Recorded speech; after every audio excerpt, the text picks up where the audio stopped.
All right. Hi, everyone. I'm 𝗘𝘀𝗽, Head of Partnerships at 𝗠𝗏. We're an esports entertainment company and home to the New York Excelsior, New York Subliners, and 𝗠𝗏, New York's Valorant team.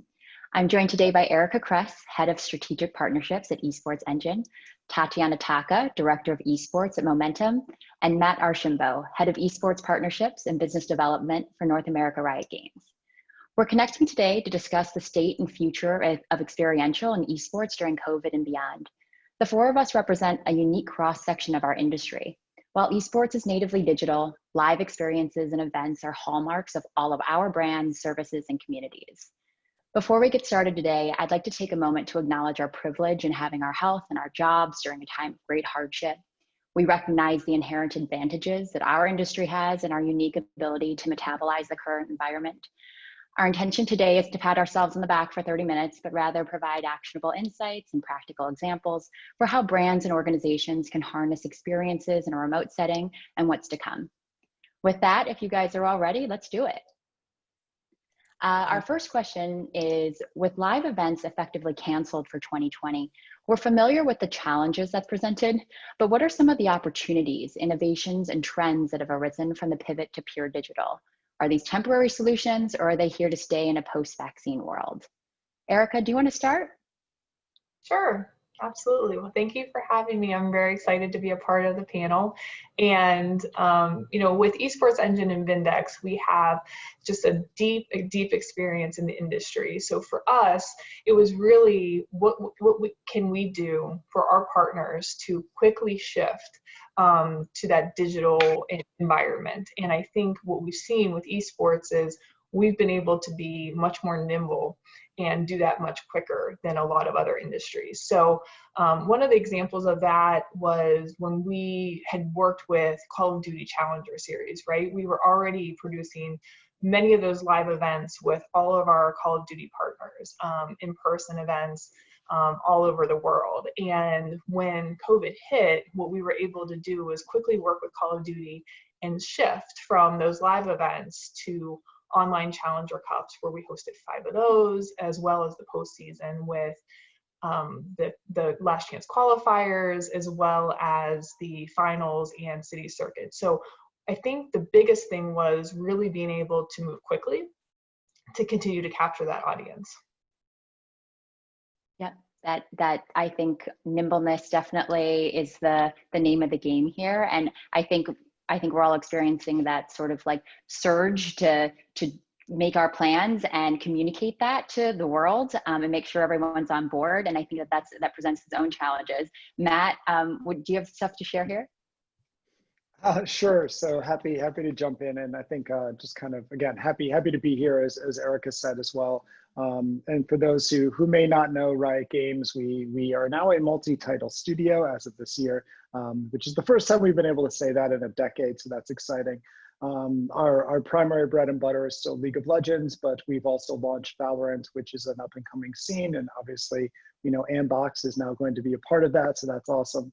And then we also have TFT and Legends of Runeterra. But I think for us, and one thing as I kind of take a step back and think about like that particular moment in time, I feel like it was the middle of March, and I remember we were actually running our Academy broadcast, and we had 4 games lined up for that on a Thursday.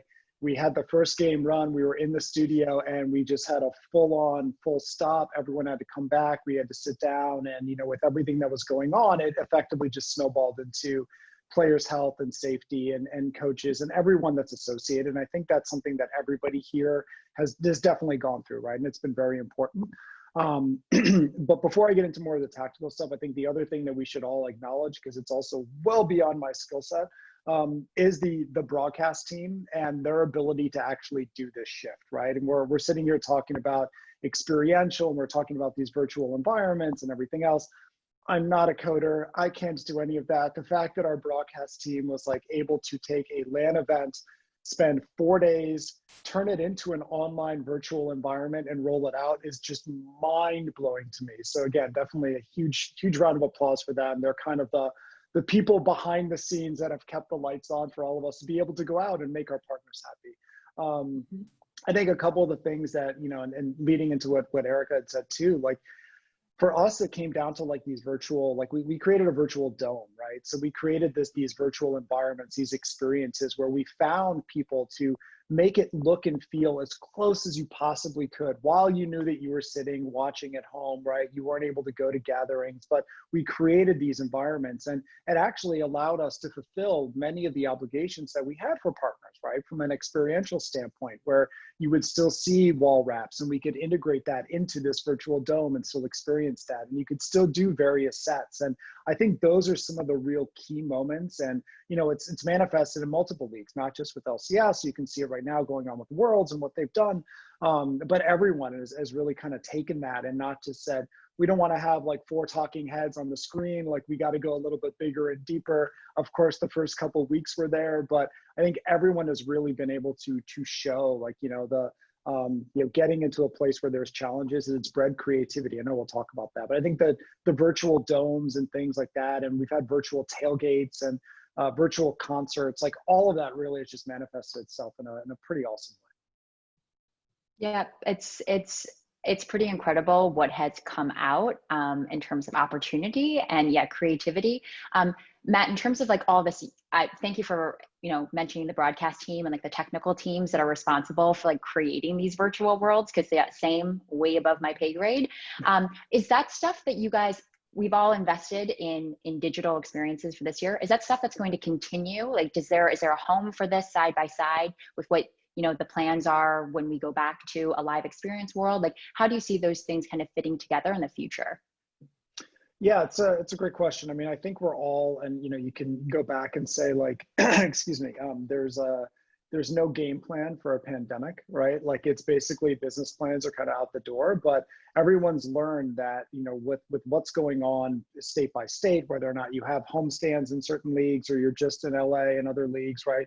Like you have to take into place what's going on in those cities and also with those states. So for us, we're planning and we're still looking towards finding the best and most immediate solution to get at least players back into the studio, because we think that there's so much value in having them just be able to like stare down their opponents and get on stage and get some of those nerves versus, you know, you're at home and it's kind of the origins of esports and gaming, yes, but you kind of lose a little bit of that touch and feel, and you can still look over at your teammates and give them a look, right? So that is what we're doing. Whether that includes fans, that's up in the air. But for us, what I think we've learned here is really a situation where we want to be able to take what we've done from the virtual experience. And there are some of these virtual tailgates. And again, I've seen this in multiple leagues, but these tailgates, these opportunities where you can take that and integrate it, right? You can actually do it and you can reach a larger audience. Because, you know, look, we all want fans to come out, but we're not filling a 100,000 seat stadium every single weekend. There's very few, and I don't think that's going to happen for quite some time right now. There's very few sports that even do that, right? So like, as you get into this, you know, being able to take some of the things that we've learned, some of these new processes, which have found like more efficient solutions. Because it's like, oh, well, normally I would go here. Well, I don't have that. Well, then why did we do that in the first place? Let's just, you know, bypass these things, right? It's almost like it's literally just a bypass scenario. So I think for us, we're kind of looking at two. We're not being, you know, ignorant or just thinking about, oh, well, it's not going to happen. It's okay. We've got 2 plans for summer. We've got 2 plans for spring, and whichever one can manifest, it's going to manifest. And I think we've all got holds, as we were talking in our prep. We've all got holds on probably about 500 places for the entire year. So we're hoping, you know, crossing our fingers, it's going to work. Exactly. Tatiana, what about you in terms of kind of trends and innovations and opportunities that you've taken advantage of these past 6 months? Definitely. Well, my perspective has always been that esports has been this agent for change. And we talked a little bit about the natural flexibility and ability for this scene to pivot. And ultimately what that's resulted in is some really creative executions. And, you know, that goes beyond, you know, purely gaming properties and brands. You know, the music industry, the sports industry has really had to lean on gaming and esports specifically to fill various voids that, you know, that it was facing. And in particular, the largest trends that I've seen and working with the brands that I've, worked with, where I've kind of been identifying opportunities for them, is this transformation of live content into experiential. Looking at things like Twitch streams, YouTube streams, and Facebook gaming, the existence of the Twitch chat, the overlays, the constant levels, areas of engagement, that makes it a much more active viewing experience. It's definitely not a one-to-one of TV, of typical TV replacements. We've also seen a lot of, properties, whether again, entertainment, music, and brands lean into in-game experiences. We saw a lot of different creative executions within Fortnite, within Animal Crossing and Minecraft. And while that's certainly more on the gaming side of the spectrum, I think that's really quite crucial to look at when thinking about what are ways, creative tools and networks and platforms that are available alongside live content viewing. And in particular, we've also seen a lot of work around retail merchandising, a lot of collaboration as a way to, to activate via social, and again, leveraging live stream as a major part of that. And I think the reason why we're seeing this, is not just purely that flexibility that gaming's always had. We're seeing that massive increase in time spent. We saw that 81% of, there was an 81% increase in conversation around gaming on Twitter. 50% of that was new users talking about gaming. They weren't talking about gaming on Twitter before COVID. We saw a 91% year-over-year increase in live stream hours watched. And we keep seeing record-breaking digital game spends every single quarter, every single month this year. So overall, holistically, we're seeing an increase in time spent playing, watching, and talking about it. And that's resulted in a lot of new brands getting involved, and also a need for more, creative flexibility. Certainly. Can you actually speak to kind of a specific activation that you've done with a brand or with another partner over these past 6 months, and kind of, what are some of the technologies you reference, the platforms and the interactivity and the chats, but were there any kind of other sort of new or maybe old things that we haven't, we've dusted off and brought back into our kind of production toolkit, and just, any of the best practices that have come out of that? Absolutely. Well, I had a great opportunity to work on 2 very, very different influencer campaigns, but approach-wise, strategy-wise, seemed really similar. One was a brand called 𝗚𝗶. This is a pharma brand specializing in MS, and they wanted to do a fundraising stream on World Multiple Sclerosis Day. On the other side of it, we partnered with a Mondelez brand, 𝗘𝗀𝗏, and this was more of a celebration of the nuttiness that exists on Twitch and the fun personalities. Both of these brands executed a similar kind of approach. Both of them were marathon-style content live streams, but the way that we integrated it, the way that we applied it was really different. And I love this comparison because you're talking about 2 incredibly different products with incredibly different objectives, both using similar approaches. And with 𝗚𝗏, what we did is we, partnered with different influencers. They would play games, and then they would have guests from the MS community join them. We had doctors, we had physicians, we had gamers who have the, experience the affliction on a regular basis. And we had one thing in particular that was quite innovative was we created an overlay on top of what the gamers were playing to experience MS-like symptoms. You'd have dots that appear over the screen. You'd have blurriness, and we talk about the symptoms in real time to kind of educate and help kind of understand those things a little bit more, which I loved because it's very unique and it's very experiential. On the other side, with 𝗘𝗏𝗏, what we wanted to do was really amplify and create an entire day of nuttiness. And we partnered with influencers across the gaming space, League of Legends, Valorant, World of Warcraft, etc. And each of them did their own thing, but for every influencer, we allowed for voting, where people could literally vote in the Twitch chat on what challenges the influencers may do. We allowed them to use certain hashtags to fill meters, and when that meter filled, explosion of Nutter Butter animations might occur, or giveaways might happen. And I think that was really quite exciting in the way that we use this interactivity as an experiential format to essentially allow fans to impact the content that they were watching. And I think there's more opportunity to do stuff like that, but that was a really great kind of, test into, what works and what doesn't work with this audience. For sure. I also love those two examples because I think that highlights the inclusive nature of gaming. Yes. And that there's something for everyone, whether you are a pharmaceutical brand or you are Nutter Butter. There's a way into the space and to talk to the audience and be authentic. And I think that's one of the unique sort of opportunities in our industry. Erica, I want you to touch on, you mentioned challengers. You guys had a bunch of, 𝗠𝗿𝗶 is a client, full disclosure. Yes, yeah. So we all work together on a number of pivots, but would love to hear about a specific activation that kind of sticks out in your mind. And then also Matt actually said it too about efficiencies. And I feel like I think about you guys as like these amazing operators. So would love to hear kind of like, what were some of the things that sort of revealed themselves as like, oh, well, we didn't need to do it that way. Or, this is a new way to do things or think about a problem. Right, absolutely. I think there's several different activations that I can think of specifically with several of our partners, including 𝗠𝗏.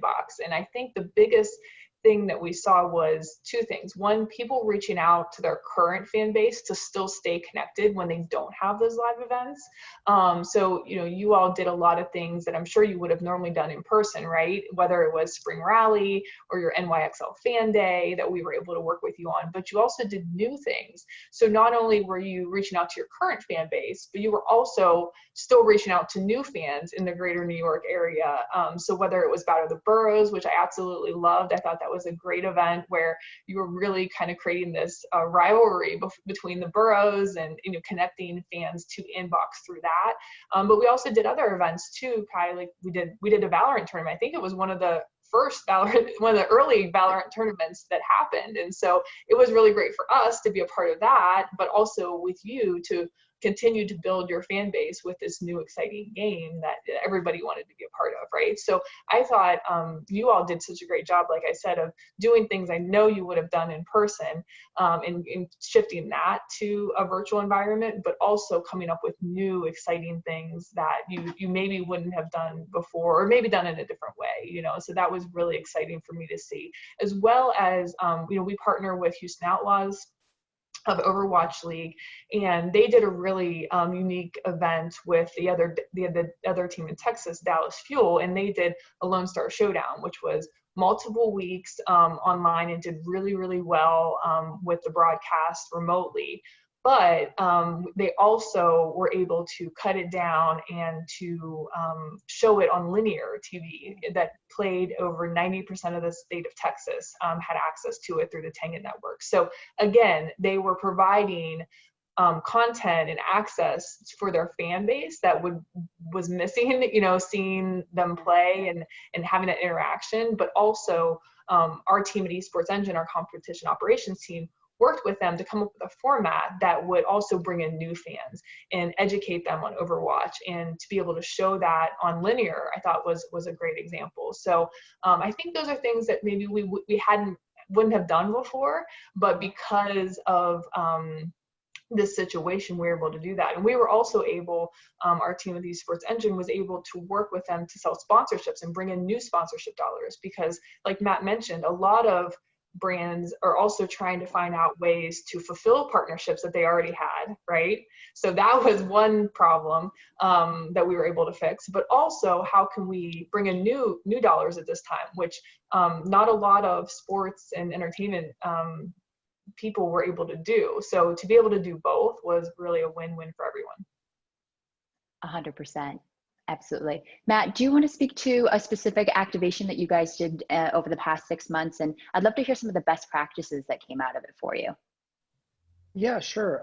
I mean, I think a lot of the underlying message that everyone here has been talking about really is like, how do you take the physical, the land, like the one-to-one discussion, and how do you transfer that somewhere? And I think this is something also that that Tatiana mentioned in general, which was like, you can actually have a two-way discussion on these platforms, right? And that's the thing that is really unique about gaming and esports in general, right? And we all talk about it like, sure, if LeBron had his own stream shooting free throws on the NBA, like you probably would get some super fans watching, but he's never going to do that, right? Whereas that is just how our community is built, and that's where we've come from, and we have been able to be really flexible. And I think for us, like one particular execution, and this is something that I'll go on my podium for a quick second after I finish this, and then I will step off. But we've I think in general, cosplay is really, really important to this community. And I think in many ways it's like almost pushed to the side of like, oh yeah, it's cosplay, it's cool, no one's really paying attention, oh, whatever. It's like, it is not a side tent project. This is something that people do and are committed to doing. I'll also say if there's any beauty brands or fashion brands in the audience, it's a big miss that you're not engaged in this. So Agreed. Call every single person that is here and have a discussion. If you're beauty, fashion, Sephora, you name it, make a phone call. Like, there's a big miss there. But one of the things that we were able to do, cosplay has been a big part of us. We have our LPP program, right? We work with a lot of influencers, and really going back a couple years, we would have a national cosplay event that we would bring to our spring and our summer finals. And the last LAN event we had was in Detroit for our summer finals of 2019. And, you're able to send it, which again, feels like it was like 12 and a half years ago, even though it was really only about like 14 months ago now. But you're in a position where you're able to send out and get inquiries, right? And those are coming in through videos because you're trying to get 10, 15,000 people looking at it. You're not going to get them in the same place. But what was really amazing, and like, in that case, we brought the final contestants in because it was a LAN event and you could be there and you could do the full testing and full runway, kind of see what it is, people get up.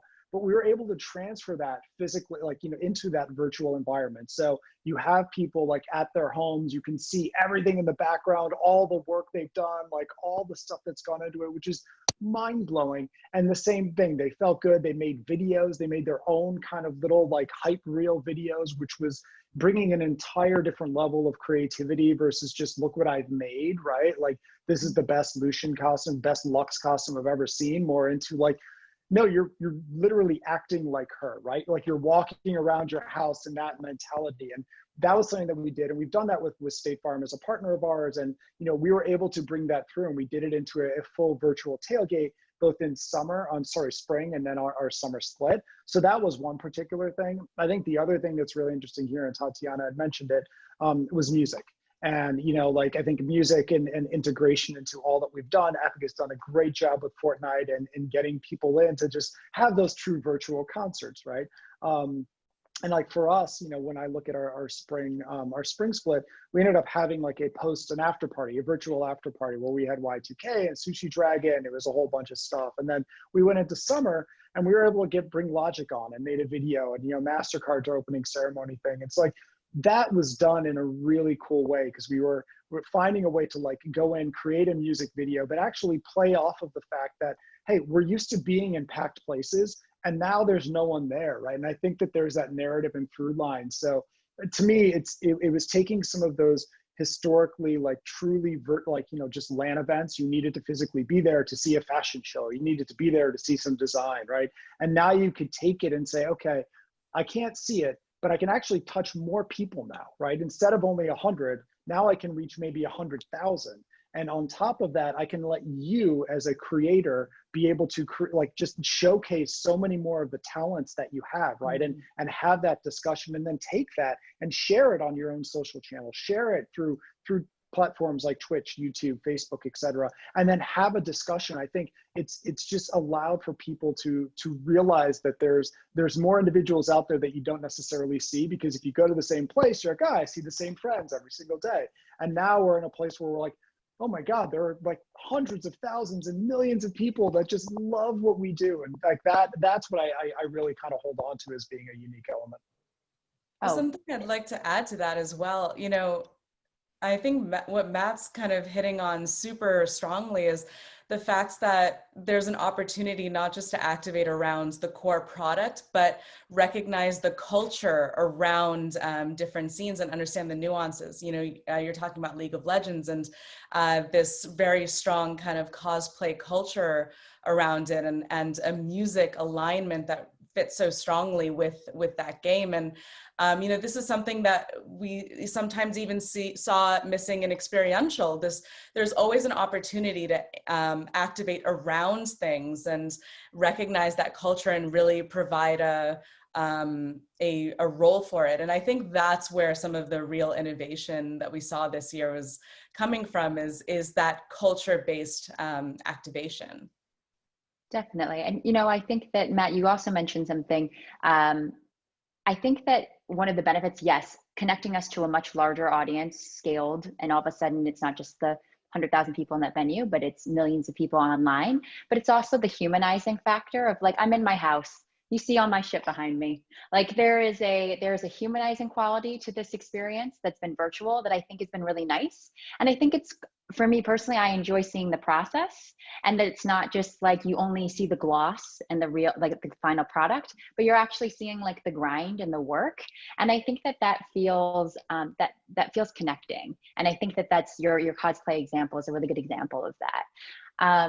In terms of, you know, you guys have, everyone's mentioned a few brands that they have brought into the space, and, you know, we've talked about sponsorship obligations and how do you translate, you know, something that was going to be in real life to the internet, and how do you value, equivocate those things? It's very challenging.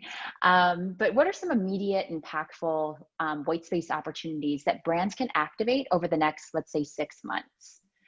I'd love to hear some suggestions from you guys. Tatiana, do you want to start? Sure.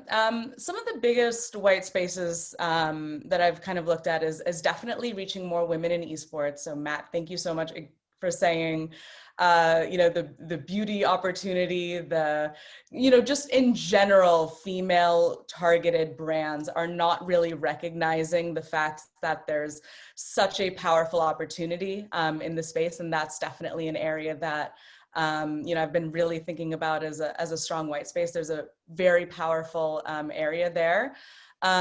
I think continuing trends around luxury and merchandise. We've seen Louis Vuitton, Gucci, Armani, and some others get into the space, but I think there's a real, you know, power there. And, you know, extending that as well to kind of lifestyle and exclusives. You know, Kai, we did a phenomenal collaboration together for United Airlines around upcycled jerseys, and only 8 of them were available, which made them so powerful for that audience when, you know, they were trying to win it. You know, I think there's also stories that can be told around nutrition, wellness.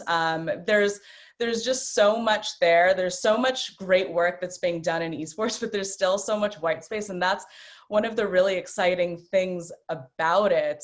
You know, it's crucial to kind of think about, you know, what works, you know, where are those white spaces and trends that, you know, you can align with more as a test and learn, whether that's, you know, bespoke tournaments. You know, we leaned on influencer content over this period, but there's so much more kind of custom things that can be done in a test and learn format, as well as longer term with leagues and team deals in particular. There's just, 1,001 ways to enter the space, and that flexibility, that fragmentation can be really exhausting, but it can also, it's one of the biggest benefits that brands have when thinking about this space. 100%. It's a lot of opportunity and a lot of power and potential, which is very exciting, but yes, can feel daunting, I think, for some folks. Erica, like, what would be some advice if someone is, you know, a brand's maybe not in the space yet, they know they want to be there. What can they do? How should they start in terms of, you know, identifying and evaluating opportunities in, like, let's say Q4 and Q1, just because that's where we are right now. Right, already, right? Yeah. Yeah, I think for me, I come from a traditional sports background. So it's really interesting when you're looking at the space. I mean, there was just a report that came out yesterday about how a lot of traditional sports viewership has decreased drastically just over the last few months. Some of the biggest sports properties are seeing a decline in their viewership numbers, which we aren't seeing in esports. And so I think, we've only seen an increase of engagement and viewership, participation, and investment, right? So to me, if there's brands out there right now that are watching this and are thinking about getting into the space, but they haven't done it yet, now is really a great time for you to get in and to jump in and really create authentic brand engagements with the fans and supporters in the space. And I think that there's a lot of different ways to do it. Obviously, it's a lot different than traditional sports, right? You have publishers versus dealing with leagues. You have some teams, you have organizations, there's all different types of ways to do it. But really just like you would do marketing and advertising with any sport or any league, is really, look at your demographics and how you reach them, and how can you partner in the space. But the biggest thing in this space, and it's really in any way, in branding in any way, but I think even more so in esports, is just being authentic, right? And because I think everybody sees through it when it becomes just transactional. And I think if you can create something that's a really authentic partnership with a team or a brand or a specific sport, an esport, it's really going to endear the fans to your brand even more, because they're so passionate and so loyal. And the best way to do that is to really engage in an authentic way. Yeah, agreed. Yeah, we're not just a box to check. You gotta do the work, people. That's part of the deal. Matt, do you have something to add here?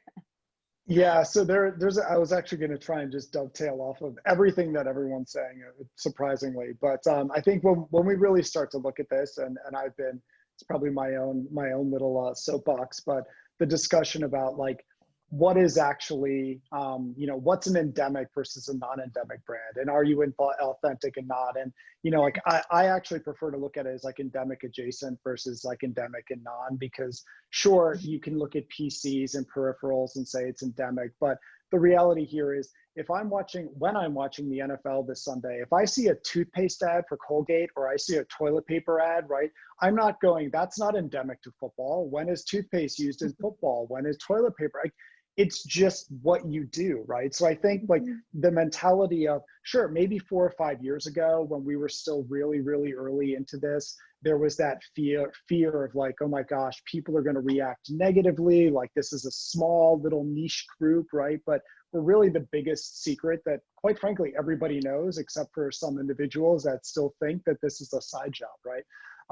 But I think beyond that, the other thing that I would always encourage, and we still continue to encourage our brands, like, again, we're a digital environment. We all know that. So it's not like, hey, there's one box you can check and this is how you come in and you do it. And not just the box for 18 to 34-year-olds, but like come in and you buy this one ad spot and then you move on, and you kind of like, that's not really how we work together. And I know that makes some people uncomfortable, right? Like, oh, well, I don't understand. I want 2 commercial spots and I want this billboard and I want this and that's it. And here's some money. And where's my CPM? And I'm out. It's like, I think what we always try to encourage brands to do is like, look, our brands, all of our collective brands here are on the line. If we bring a partner in and we put something out, like if you come in and you say, hey, here's what we want to do, and here's a bunch of money, and you backed up a truck and everyone's like, yay, the lights are going to be on for 50 years, like best month we ever had. That's all well and good. But if the narrative and the way that it gets communicated in that lens is just going to be like negatively received, it actually hurts us before it hurts that brand. And it's a little bit hard. I mean, most brands that we work with, right? Verizon, great partner, like love working with those guys. I've been doing a lot with them, specifically this week too.